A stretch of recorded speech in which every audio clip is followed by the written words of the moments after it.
नमस्कार, मैं तरुण वर्मा और मैं एक क्लिनिकल साइकोलॉजिस्ट हूँ। इस वीडियो में अपनी पिछली वीडियो को कंटिन्यू करते हुए जिस फर्स्ट पार्ट में मैंने आपसे डिस्कस किया कि एक टॉक्सिक पेरेंट कैसा होता है, उसके क्या कैरेक्टरिस्टिक होते हैं, उसी डिस्कशन को आगे बढ़ाते हुए इस सेकेंड पार्ट में मैं आपसे डिस्कस करूँगा कि एक टॉक्सिक पेरेंट के जो आप पर इम्पैक्ट पड़े हैं वो किस तरह के होते हैं और उनको दूर करने के लिए क्या क्या किया जा सकता है। एक बेसिक डायरेक्शन, एक बेसिक गाइड होगी ये। इसमें बहुत डिटेल्स नहीं डिस्कस करूंगा, जस्ट कुछ पॉइंटर्स होंगे, कुछ इंडिकेशंस और कुछ बेसिक आइडियाज जिनकी मदद से आप आगे कोई डायरेक्शन ले सकते हैं। तो ऐसा तो अक्सर होता होगा कि आपके बचपन में काफ़ी ऐसा देखा होगा कि पेरेंट्स हैं, उन्होंने कभी डांटा है, कभी बहुत गुस्सा किया है, कभी आपकी लाइफ के साथ इंटरफेयर किए हैं, कुछ ना कुछ आपके डिसीजंस को चेंज करने की कोशिश की है। कभी ना कभी हर बच्चे के लाइफ में ऐसा हुआ है जब पेरेंट्स के भी गुस्सा फूटा है और पेरेंट्स ने भी आउटबर्स्ट शो किया है और पेरेंट्स ने किसी ना किसी तरह से कंट्रोल किया है। आइसोलेटेड इंसिडेंट्स हैं, किसी किसी टाइम पर ऐसा हुआ था, किसी किसी चीज के लिए हुआ था, कोई मेजर ऐसा लाइफ का इंसिडेंट था या कोई ऐसा डिसीजन लेना था, तब तो समझ में आता है कि वो बहुत नॉर्मल बात है।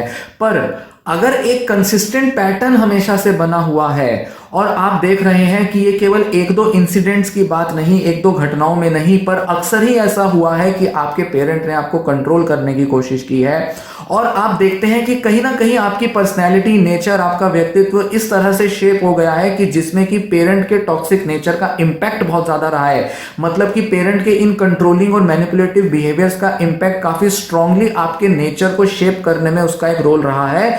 तो यहां पर पहचानना जरूरी है कि आपको किस हद तक इन पेरेंट के बिहेवियर्स ने इफेक्ट किया है और इसका क्या किया जाए। तब ऐसे केस में हम कहेंगे कि वो पेरेंट आपका एक टॉक्सिक पेरेंट है।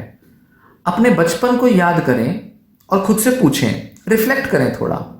यहां मैं आपसे कुछ ऐसे सवाल कहूंगा खुद से पूछने को कि आप देखें कि किस तरह से आप पहचान सकते हैं कि आपके पेरेंट ने आपको कैसा फील कराया है, उनका बिहेवियर, एटीट्यूड आपके लिए कैसा रहा है।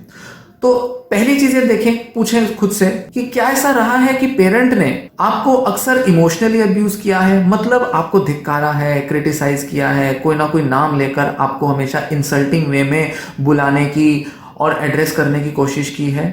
जैसे कि आपको बोला हो कि तुम नालायक हो, नाकारे हो, पागल हो, बुरे हो, गंदे हो, कुछ ऐसा बोल बोल के कह के आपके दिमाग में ये बातें भर भर के आपके बचपन में क्या आपने ऐसा देखा है अपने पेरेंट के बिहेवियर में। दूसरा एक सवाल खुद से पूछें कि क्या मेरे पेरेंट्स ने मुझे बचपन में अक्सर फिजिकली अब्यूज किया था, मारा पीटा था, इस वजह से कि वो मुझे डिसिप्लिन करना चाह रहे हैं, तमीज वाला बनाने की कोशिश कर रहे हैं, या उनके कुछ ऑर्डर्स या उनके कुछ रूल्स फॉलो करने के लिए मजबूर कर रहे हैं, मारपीट करके वो आपको समझा रहे हैं। ये भी सवाल करें खुद से कि क्या बचपन में आपके पेरेंट्स के द्वारा क्या आपको फोर्स किया गया था कि आप उनकी केयर करें, उनका ध्यान रखें, उनकी कद्र करें, उनकी हेल्थ या दूसरी चीज़ों के लिए हमेशा उनको देख रेख करते रहें, उनकी केयर, उनकी ज़रूरतें पूरी करें, हमेशा अवेलेबल रहें पेरेंट के लिए, कि पेरेंट को कभी ये ना लगे कि आप जो है एक लापरवाह बच्चे हैं, तो उनकी नज़र में बड़े ही अच्छे आदर्श बच्चे बनने के लिए, उनकी केयर करने के लिए आपको फोर्स किया गया हो, मजबूर किया गया हो। खुद से पूछें कि क्या आप बचपन से हमेशा अपने पेरेंट से डरते आए हैं? क्या आपको हमेशा अपना गुस्सा या फ्रस्ट्रेशन एक्सप्रेस करने में हमेशा दबाव महसूस हुआ है, सप्रेशन महसूस हुआ है? अक्सर क्या आपको हमेशा लगता रहा है कि गुस्सा करना, अपनी फ्रस्ट्रेशन एक्सप्रेस करना ये बहुत बुरी बात है, गलत चीज है, आपके घर में आपको हमेशा ऐसा एहसास दिलाया गया है? और क्या आप गुस्सा दिखाने में, फ्रस्ट्रेशन दिखाने में क्या हमेशा डरते रहे हैं कि अगर मैंने ऐसा कर दिया तो पापा नाराज हो जाएंगे, मम्मी डांट देंगी, मुझे सजा मिल जाएगी? इस तरह का खौफ क्या आपके मन में बचपन में अक्सर रहा था? ऐसा भी सोचें, अपने बचपन में झांक कर देखें, क्या अक्सर ऐसा होता था कि पेरेंट्स आपके साथ जिस तरीके का ट्रीटमेंट करते थे या आपस में किसी तरीके की लड़ाइयां होती थी जिसका इंपैक्ट आप पर पड़ता था, और इन सब बातों को, इन सब चीजों को आपसे छुपाने के लिए कहा जाता था, या किसी तरीके का एक मोरल प्रेशर था कि घर की बातें ये सब जो होती हैं बाहर मत बताया करो, फ्रेंड्स को मत बताओ, तुम्हारे को पापा ने डांटा या मारा किसी को बताना मत। इमोशनल या फिजिकल अब्यूज कैसा भी रहा हो, क्या आपको अक्सर इसे छुपाने के लिए, सीक्रेट रखने के लिए क्या अक्सर बोला जाता था? खासकर अगर आपका सेक्सुअल अब्यूज हुआ हो, किसी भी तरह से किसी ने भी किया हो, क्या अक्सर आपको उस सेक्सुअल अब्यूज को भी दबाने के लिए, छुपाने के लिए अक्सर बोला गया था? अब ये बात तो बहुत ऑब्वियस ही है कि इंडियन सोसाइटी में सेक्सुअल अब्यूज को हम घर के अंदर चार दीवारी में ही रिजॉल्व करना बेटर समझते हैं। मतलब इसका ये नहीं कि सेक्सुअल अब्यूज को चार लोगों को बताते रहें और ये कोई नॉर्मल बात है। ऑब्वियसली इसको सोशल मीडिया पे डिस्क्लोज करना, 10-50 लोगों को बताना, ये कोई नॉर्मल चीज नहीं है, या हम कहें कि इसकी कोई जरूरत नहीं है। पर यहाँ बात उसकी नहीं हो रही कि आप दुनिया में ढिंडोरा पीटें अपने सेक्सुअल या फिजिकल अब्यूज का। यहाँ बात हो रही है कि आप किसी को भी बताने के लिए क्या आपको रोका जाता था, दबाया जाता था, या कभी कभी डराकर धमकाकर आपको किसी तरह से इन्फ्लुएंस किया जाता था। मतलब कि इन सब चीजों के लिए जो आपके साथ गलत हुई है, फिर भी आपको ऐसा एहसास दिलाया जाना कि तुम गलत करोगे अगर तुम किसी को बता दोगे। अगर ऐसी चीजें आपके दिमाग में भरी गई हैं तो ये पेरेंट आपके लिए टॉक्सिक रहा है और आपका किसी ना किसी तरह से इमोशनल अब्यूज हुआ है और आप किसी ना किसी लेवल पर इन सब चीज़ों से बहुत डीपली इम्पैक्टेड हो।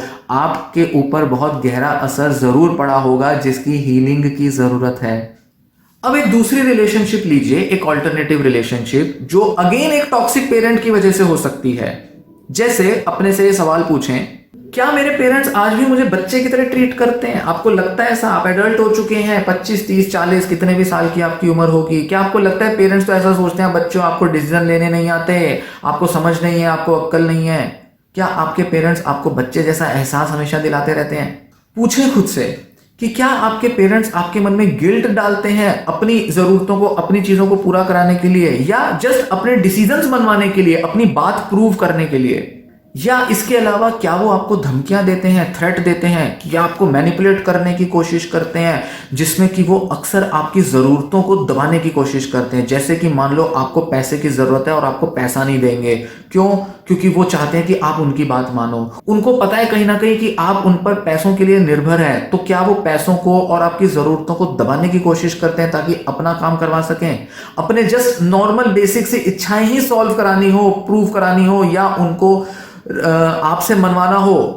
ये भी नॉर्मल इसके अंदर कंसिडर किया जाएगा। मतलब कोई ऐसा नहीं कि कोई बड़ा कोई षड्यंत्र कर रहे हैं आपके साथ, या बड़ी कोई गहरी कोई साजिश कर रहे हैं, आप किससे कुछ करवाने की कोशिश कर रहे हैं, एक्सप्लॉइट कर रहे हैं। यहां बात कोई बड़े षड्यंत्र की नहीं हो रही, यहां बेसिक अपनी इच्छाएं, अपनी जरूरतें पूरी कराने की बात हो रही है। तो इस सारे डिस्क्रिप्शन से ये ना समझें कि पेरेंट्स पता नहीं क्या कराने की कोशिश कर रहे हैं, कोई बड़े षड्यंत्र में आपको इन्वॉल्व कर रहे हैं। बात षड्यंत्र की नहीं हो रही, कॉन्स्पिरेसी की नहीं हो रही, बात हो रही है अपने मन की बात मनवाना, अपनी बात को प्रूव करने की कोशिश करना, जिसमें कि वो पेरेंट आपसे अपनी बात मनवाने के लिए आपको दबाए, आपको किसी तरह से अपनी जरूरतों के लिए तरसा दे, जानते हुए कि इस बच्चे की ये जरूरत हम ही से पूरी हो सकती है। तो क्योंकि हम ही से पूरी होगी और ये हमारी बात नहीं मान रहा या मान रही, तो इसकी उस चीज को पकड़ लो, होल्ड कर लो, इसको मजबूर कर दो ताकि ये हमारी बात मानने पर मजबूर हो जाए। इसमें एक और चीज भी हो सकती है, पेरेंट आपके ऊपर ज्यादा, जैसे कहते हैं ना, अपना दिल न्यौछावर कर सकते हैं। आपकी जरूरतें ऐसी पूरी करेंगे, आपको ऐसा खुश रखने की कोशिश करेंगे जिसमें कि वो अगेन आपको मैनिपुलेट कर रहे होंगे। तो गिव एंड टेक दोनों टाइप की चीज हो सकती है। आपसे चीजें छीन लेंगे या आपको ज्यादा दिल फेंक हो जाएंगे, ज्यादा आपको चीजें प्रोवाइड करेंगे, किसी भी तरह से बस आप उनकी बातों में आ जाओ। आप खुद से ही पूछें कि अक्सर क्या आपको आजकल या कभी भी आपको ऐसा रहा हो कि आपको अपने पेरेंट्स से मिलकर या उन्हें देखकर, उनका जिक्र अगर हो जाए कभी, तब भी क्या इस बारे में सोचकर या मिलकर देखकर अपने पेरेंट्स से क्या आपको अक्सर बड़ा बीमार जैसा, बड़ा ही इमोशनली फ्रस्ट्रेटिंग, बड़ा ही पेनफुल महसूस होता है? क्या आपको डर सा महसूस होता है, या बहुत ही ज्यादा ओवरवेलमिंग फीलिंग्स महसूस होती हैं? मतलब एक टॉर्चर जैसा महसूस होने लगता है उफ कितना फ्रस्ट्रेटिंग होगा अब इनसे बात करना, बड़ी सरदर्दी होगी, कैसे मिलेंगे, क्या बात करेंगे, फिर से वही तमाशा होगा, फिर से वही झमेले, फिर से वही आर्ग्यूमेंट्स होंगे। मतलब क्या आपको उनसे बात करने से, उनसे मिलने से भी क्या घिन से आने लगी है, दूर भागने की कोशिश करते हो, फ्रस्ट्रेटेड फील करते हो? ऐसा हो सकता है कि आपके साथ हो। या आपको अक्सर ऐसा महसूस होता है, अगर आप खुद में झांकें, कि मैं अपने पेरेंट्स की एक्सपेक्टेशंस पूरी नहीं कर पाया या कर पाई। पेरेंट्स तो हमेशा से कहते थे कि इधर शादी मत करो, पर मैंने बहुत गलतियां कर दी। पेरेंट्स कहते थे ऐसे करियर मत बनाओ, मैंने गलतियां कर दी। पेरेंट्स मुझसे क्या क्या करवाना चाहते थे, मैं तो बहुत ही नालायक निकला। पेरेंट्स चाहते थे मैं अच्छा पढ़ लूँ, मैं ये कर लूँ, मैं तो कुछ नहीं कर पाया, कुछ नहीं कर पाई। मैंने पेरेंट्स को धोखा दिया, पेरेंट्स के साथ एक आदर्श पुत्र, आदर्श पुत्री का बिहेवियर नहीं दिखाया, साबित नहीं किया अपने को एक आदर्शवादी, या जस्ट पेरेंट्स की एक्सपेक्टेशन पूरी नहीं की। किसी भी तरह से अगर आप ऐसा सोचते हो तो मतलब आप अभी भी अपने पेरेंट्स के टॉक्सिक इम्पैक्ट को महसूस करते हो, कैरी करते हो और उससे बहुत गहरे में इम्पैक्टेड हो। मतलब आपकी लाइफ को, आपके डे टू डे एक्शंस, आपके डिसीजंस, आपकी फीलिंग्स को डोमिनेट करता है आपके पेरेंट्स का टॉक्सिक इफेक्ट आपके ऊपर। अगर इनमें से जो भी मैंने सवाल किए, जो भी मैंने कहा आपको कि आप ऐसे सवाल पूछो खुद से, इनमें से अगर कुछ भी क्वेश्चंस का आंसर अगर हाँ में है, यस है, एक भी हो सकता है, एक से ज्यादा भी हो सकते हैं। अलग अलग लेवल पर बच्चे अपने पेरेंट्स के टॉक्सिक इफेक्ट से सफर करते हैं। अगर इनमें एक भी आपका अगर यस है और कई सारे यस है तो बात अलग है, तो मतलब आपका टॉक्सिक पेरेंट है। मतलब कि ऐसे पेरेंट से डील करने के लिए और उनसे अपनी हीलिंग करवाने के लिए अब आपको कुछ करना पड़ेगा और कुछ करना चाहिए। हल्के में नहीं लिया जा सकता। आपकी पूरी लाइफ इफेक्ट होगी फ्यूचर की। आप पूरे फ्यूचर में अपनी लाइफ में हर एरिया में, हर स्फेयर में, जहां भी जिधर भी जाएंगे परेशान दुखी रहेंगे अगर अपने को हील नहीं करते हैं तो। ये सारी जो मैंने आपको डिस्क्रिप्शंस दी, आपको आपके बचपन के बारे में कुछ याद दिलाया या आपसे कुछ सवाल पूछने को कहा, अपने से सवाल करने को कहा, उसका जवाब ढूंढने के लिए जो बोला, इन सब से भी आप काफ़ी इमोशनली ओवरवेल्म्ड हो जाएंगे, शायद रोने लगेंगे, शायद आपके मन में बहुत गुस्सा महसूस हो रहा होगा, शायद मैंने कुछ ऐसे बातें आपको याद दिला दी होंगी, आपको लग रहा होगा कि ये तो सब दबी पड़ी थी या इनको तो हम कभी इंपॉर्टेंट ही नहीं मानते थे। पर अचानक से आपको लगेगा कि अच्छा ये सब मेरे साथ हुआ है, इतना बुरा, इतना गंदा मेरे साथ हुआ है, ये सब मैंने सफ़र किया है। आपके अंदर घिन आएगी, घृणा आएगी, गुस्सा, नफरत, हर तरीके की मिक्स्ड फीलिंग्स आ सकती हैं ऐसे में। तो इसलिए थोड़ा सा आपको पेशेंस के साथ समझना होगा, इस जानकारी को ग्रैस्प करना होगा, धीरे धीरे धीरे इन सब चीज़ों को प्रोसेस करना होगा और एक उम्मीद रखनी होगी कि इन सब इश्यूज को रिजॉल्व किया जा सकता है। आप अपने ऊपर पड़ा इस टॉक्सिक इफेक्ट को हील कर सकते हैं, इसको काफ़ी हद तक दूर कर सकते हैं, ये किया जा सकता है। और मनोविज्ञान की, साइकोलॉजी की एक अच्छी बात यही है कि इसमें बहुत सारे सॉल्यूशंस ढूंढे गए हैं। दुनिया भर के साइकोलॉजिस्ट, मनोवैज्ञानिकों ने लोगों से बात करके, डील करके बहुत सा ज्ञान, बहुत सी नॉलेज, इंफॉर्मेशन इकट्ठी कर ली है, जिसके बेसिस पे वो इस टाइप के टॉक्सिक पेरेंट के इफेक्ट से पीड़ित बच्चों को हील करने का दम रखती है वो नॉलेज, और हील किया जा सकता है। टेक्निक, स्ट्रेटेजीज भी हैं और सेल्फ एनालिसिस और किसी ना किसी तरह से किया जा सकता है। इस बारे में मैं अभी आपको आगे बताऊंगा। ध्यान दें कि हो सकता है कि ये सब सुनने के बाद या ऐसी चीज़ें जानने के बाद, या शायद आप पहले भी ये सब चीज़ें कुछ जानते हो, आपके मन में सिर्फ यही ख्याल आएंगे कि आप खुद को ब्लेम करेंगे।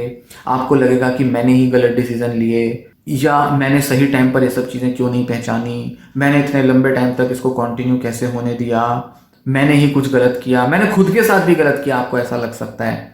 या तो आप उनके बिहेवियर के कंटिन्यू होने के लिए खुद को ब्लेम करेंगे कि वो इसीलिए करते रहे क्योंकि आपने अलाउ किया, या आप किसी तरह से उन पर रिएक्ट करने लगेंगे क्योंकि आप अब उनसे चिढ़ते हैं, आप अब उनको पसंद नहीं करते, डिसलाइक करते हैं। आपको लगता है कि इनकी वजह से मेरी लाइफ खराब हुई है, मुझे रिएक्ट करना है, मुझे इनसे लड़ना है, गुस्सा करना है। तो या तो आप बात बात पर, हर छोटी छोटी चीज पर पेरेंट्स से रिएक्ट करेंगे, या किसी तरह से खुद को ब्लेम करके गिल्ट फील करेंगे, डिप्रेस्ड हो जाएंगे कि मैंने ही ये सब चीज़ें अलाउ की हैं, मेरी वजह से हुआ है, मेरे को ये अक्ल नहीं है, मेरे को ये समझ नहीं है, मैं ही ना समझ हूँ, मेरा क्या होगा। आप होपलेस हो जाएं ऐसा सोच के। नहीं, ये सब करने की ज़रूरत नहीं है। क्यों? क्योंकि ऐसा महसूस करना, फील करना तो अपनी जगह जायज़ है, पर हील करने के लिए सबसे पहले ज़रूरी होगा कि आप रिएक्शन भी अपनी कम करें और खुद को ब्लेम करने की आदत पर भी कंट्रोल लाना, दूर करना, इसे बहुत ज़रूरी है। भले ही आपका सेल्फ कॉन्फिडेंस कितना ही क्यों ना गिर गया हो, भले ही आपके फ्यूचर या अभी जो भी प्रेजेंट रिलेशनशिप्स हैं उस पर अपने पेरेंट्स का इम्पैक्ट कितना ही अफेक्ट क्यों ना कर रहा हो, पर आप ये सब चीज़ों से बाहर आ सकते हैं।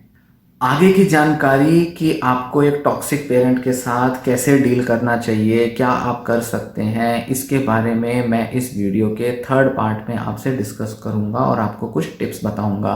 तो बाकी की जानकारी कि एक टॉक्सिक पेरेंट से कैसे डील करें, उसके लिए आप इस सीरीज़ का, या ये कहें कि इस पूरी वीडियो का थर्ड पार्ट देखें।